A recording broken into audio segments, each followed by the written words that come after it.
ساری زندگی جس نے کھلایا پلایا، آنکھ بند ہونے کے بعد 2 4 5 دن ببا یاد آتا ہے، اس کے بعد اس میت والے گھر میں دیگیں چل رہی ہوتی ہیں، ڈڑنگ ڈڑنگ دیگوں کی آوازیں آ رہی ہوتی ہیں، ابے بوٹی ڈال کے لائے، کیا لے کر آیا یار تو. وہ میت کے وارثین بول رہے ہوتے ہیں. بیوہ اس دن ایسا روتی ہے جس دن شوہر مرتا ہے، ایسا لگتا ہے کہ اب تو یہ اس کے ساتھ والی قبر بنوا رہی ہے اپنے لیے. 3 4 دن کے بعد عورتیں بڑی ہوشیار ہوتی ہیں، پتہ ہے آپ کو، روتے ہوئے بھی ایک دوسرے کے دوپٹے چیک کر رہی ہوتی ہیں وہ کپڑوں کے معاملے میں. ایک عورت کے میت ہوئی نا، وہ رو رہی ہے. میت میں جو عورتیں آتی ہیں نا، روتے روتے ساڑیاں دوپٹے چیک کر رہی ہوتی ہیں، ایک دوسرے کے باتیں کر رہی ہوتی ہیں. ایک میاں کا انتقال ہو گیا، عورتیں یہ اسٹائل ہوتا ہے، باتیں روتے ہوتے، ہائے منع کے ابا دنیا سے چلے گئے، ہائے ہائے بہت افسوس. بہن یہ دوپٹہ کہاں سے لیا تم نے؟ ہائے ہائے ہائے ہائے ہائے بہت افسوس ہوا. تو وہ روتے روتے بتا رہی ہوتی ہے، ہائے ہائے بہت اچھے تھے میرے میاں، بولٹن مارکیٹ سے خریدا تھا. ہائے ہائے ہائے ہائے. پھر وہ بتا رہی، ہاں وہاں ذرا سستا مل جاتا ہے، میں حیدری تھوڑی مہنگی پڑتی ہے. ان کے رونے بھی ساتھ ساتھ چل رہے ہوتے ہیں، اور دوپٹوں کے پروگرام بھی، چوڑیاں بھی دیکھ رہی ہوتی ہیں، اور رشتے بھی ہو رہے ہیں. میت میں دیکھ رہے ہوتے ہیں، وہ لڑکی بیٹھی بھی ہے وہاں، وہ پتہ نہیں میت کی کون ہے، اب کنواری ہے، اچھا بہن میں اپنے بچے کے لیے بات کروں گی، ابھی تو ذرا پروگرام چل رہا ہے، بعد میں 3 4 دن بعد بات کروں. خواتین کو نا چپ کرانا دنیا کا سب سے مشکل کام ہے. روتے روتے ساری باتیں ان کی، ضروری جتنی باتیں وہ ساری ہو رہی ہوتی، غیبتیں بھی چل رہی ہوتی ہیں، غیبتیں بھی چل رہی ہوتی، منع کے ابا کی تعریفیں بھی چل رہی ہوتی ہیں، برائیاں بھی، کہ منع کے ابا اتنے اچھے تھے، آج تک کسی عورت کو انہوں نے نگاہ بھر کے نہیں دیکھا، جب بھی دیکھا ٹک ٹکی باندھ کے دیکھا انہوں نے، کبھی ان میں اتنی ہمت نہیں ہوئی کہ کھلی آنکھوں سے دیکھ سکیں. تو 3 دن کتنا رو رہی ہوتی ہے بیوہ، اس کے بعد کچھ بھی نہیں، کوئی یاد ہی نہیں رکھتا. بچے بھاگ گئے، آپ کیا سوچو گے؟ بھائی یار دنیا کیا ہے؟ مسافر خانہ ہے. دنیا کیا ہے؟ مسافر خانہ. تو ویسے بھی یار قبر میں، اس سے تو پھر بھی بہتر ہو قبر کے اندر تو نہیں ہو نا، قبر کے اندر تو نہیں ہو نا، قبر کے باہر ہی ہوں. کوئی بات نہیں، دوبارہ سے نئی زندگی کا آغاز کریں گے، کیا ہے؟ یہی بات سمجھ. پھر کیا ہوگا جب گھر بک جائے گا تو سوؤں گا کہاں؟ تو فٹ پاتھ پہ جا کے دیکھو کتنے لوگ خراٹے لے کے سو رہے، انہی کے ساتھ ایک ٹھیا اپنا بھی لگا لینا. جب ٹینشن ہوگی کہ یار یہ کیا ہو رہا ہے میرے ساتھ، یار میں اتنا بڑا آدمی، تو آپ بولو پیغمبر سے بڑا دنیا میں کوئی نہیں ہو سکتا، پیغمبر سے بڑا کوئی نہیں ہو سکتا. موسیٰ علیہ السلام نے مسافری کی زندگی 10 سال بکریاں چرائی ہیں، کوئی بات نہیں ہم ٹماٹر کا ٹھیلا لگائیں گے.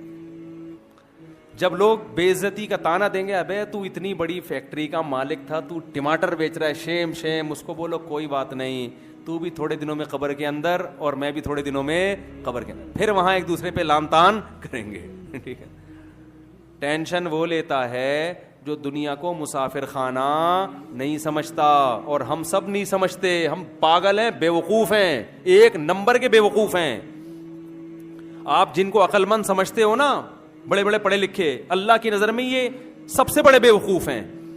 جو آدمی دنیا سے محبت کرتا ہے، پراپرٹی سے، دولت سے، پیسے سے، دیکھو پراپرٹی رکھنا منع نہیں ہے، صحابہ میں بعض بڑے کروڑ پتی تھے، دل لگانا منع ہے.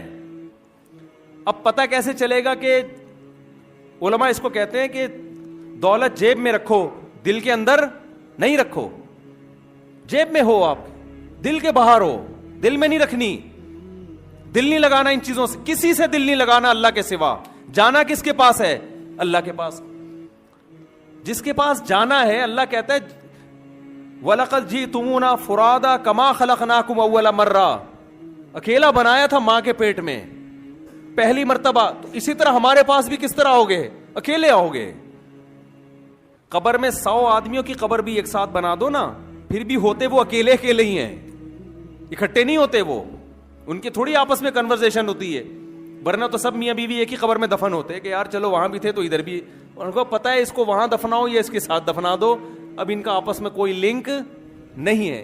وہ بھی پڑا ہوا ہے، جدھر جس رخ پہ میت کو لٹاؤ نا، 1000 سال کے بعد بھی یہ نہیں کہ میری بیگم اس کروٹ پہ تو چلو میں تھوڑی سی کروٹ ہی چینج کر لوں. کبھی دیکھا آپ نے؟ یار ساتھ والے قبرستان میں سنا ہے کوئی اچھی سی میت آئی ہے، تھوڑا سا ہیلو ہائی کر لیں جا کے، جدھر لٹا کے چلے گئے ایسا لیٹتا ہے آدمی کہ پولیس بھی اس کو نہیں اٹھا سکتی. پولیس تو اچھے اچھوں کو اٹھا دیتی ہے، لیکن جب آنکھ بند ہوئی ایسا لیٹیں گے کہ پولیس بھی آپ کو ڈنڈے مارے گی, نہیں اٹھو گے آپ. پولیس والے کہتے ہیں ہمارے افسر کا انتقال ہوا تھا, ہم ان کو نہیں اٹھا سکے, آپ کو کہاں سے اٹھا سکتے ہیں. کتنی بے ثباتی ہے دنیا کی یار. 2 منٹ لگتے ہیں آنکھ بند ہونے میں. بڑے بڑے تاجروں, آپ لوگوں نے اپنی زندگی میں کتنوں کو اپنی آنکھوں سے مرتے ہوئے دیکھ لیا ہوگا, اپنے سے کم عمر کو مرتے ہوئے دیکھ لیا ہوگا ہر وقت. کیونکہ جس چیز کا انسان تذکرہ زیادہ کرتا ہے نا, محبت اسی کی دل میں آتی ہے. ہمارا صبح سے رات, شام اور شام سے صبح تک تذکرہ کس کا ہوتا ہے؟ دنیا کا. تیری دکان, تیری پراپرٹی, تیرا مال, تیری عزت, تیری شہرت, تو بھول جاتے ہیں. یہ مطلب ہے لا تغرنکم الحیات الدنیا. قرآن کہتا ہے تمہیں دنیا کی زندگی دھوکے میں نہ ڈالے. یہ جس طرح نظر آ رہی ہے حقیقت میں اس طرح ہے نہیں, ہے اس طرح ہے نہیں. آنکھ بند ہوگی صاحب, مارکیٹ سے کیا ہو گیا, شارٹ. تو میں نے اس فیکٹری کے مالک کو بولا, میں نے کہا یہ فرض کر لو سب بند ہو گیا ہے. ابھی تو آپ کو ڈر لگ رہا ہے نا, آپ بولو ہو گیا, ختم, فنش. تصور کرو اب کیا ہو رہا ہے, سب بھاگ رہے ہیں آہستہ آہستہ. تو آپ آگے ٹماٹر کی ریڈی لگا لیں. ٹماٹر کی ریڈی بھی اگر آپ کہہ سکتے ہو یہ کہاں سے لاؤں گا, تو میں نے کہا اس کے پیسے میں دے دوں گا آپ کو. اتنا تو ہمارا بھی حق بنتا ہے نا. یہ ہو ہی جاتا ہے. غریب سے غریب آدمی کو بھی ریڈی کرائے پہ بھی مل جاتی. میں نے کہا کرائے پہ ریڈی لینا, اس میں کیا بیچنا, ٹماٹر بیچنا. عام ٹماٹر والا ذرا بیچارہ دھوتی پہن کے, آپ 3 پیس سوٹ اور ٹائی میں, کیونکہ وہ کپڑے آپ کے آفس جو جاتے تھے وہ رکھے ہوئے ہوں گے, وہ پہن کے آپ کیا بیچو گے, ٹماٹر.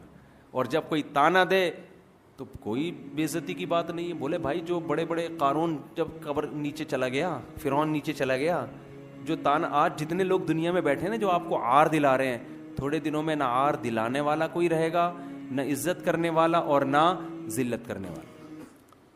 فوکس عمل کو کرو, عمل کو فوکس کرو کہ خدا مجھ سے ناراض نہ ہو جائے. اگر آپ کا عمل ٹھیک ہے, سونے کے نوالے کھا رہے ہو پھر بھی جنت میں, اور قحط پڑ رہا ہے گھر کے اندر, 40 دن روٹی نہیں مل رہی پھر بھی جنت میں. اور اگر عمل صحیح نہیں ہے تو میرے بھائی سونے کے نوالے بھی کھا لو گے, آخرت میں لٹکے ہوئے ہوگے. آپ قارون سے زیادہ دولت نہیں کما سکتے. یہ اللہ کا پیغام ہے جو اللہ پیغمبروں کے ذریعے اپنے بندوں کو دے رہا ہے. کامیاب وہ ہے جو نظر کی حفاظت کرتا ہے. جو انٹرنیٹ پر فحش فلمیں دیکھتا ہے وہ کامیاب نہیں ہے, وہ ناکام ہے. فمن زحزح عن النار, قرآن کہہ رہا ہے جس کو جہنم کی آگ سے بچا لیا میں نے, وادخل الجنہ, اور جنت میں داخل کر دیا, فقد فاز, وہ ہے کامیاب. یہ کامیابی نہیں ہے جو آپ کو اور مجھے نظر آ رہی ہے. کامیاب وہ ہے جو انٹرنیٹ پر بیہودہ فلمیں نہیں دیکھتا. اگر دیکھی ہو تو توبہ کرتا ہے,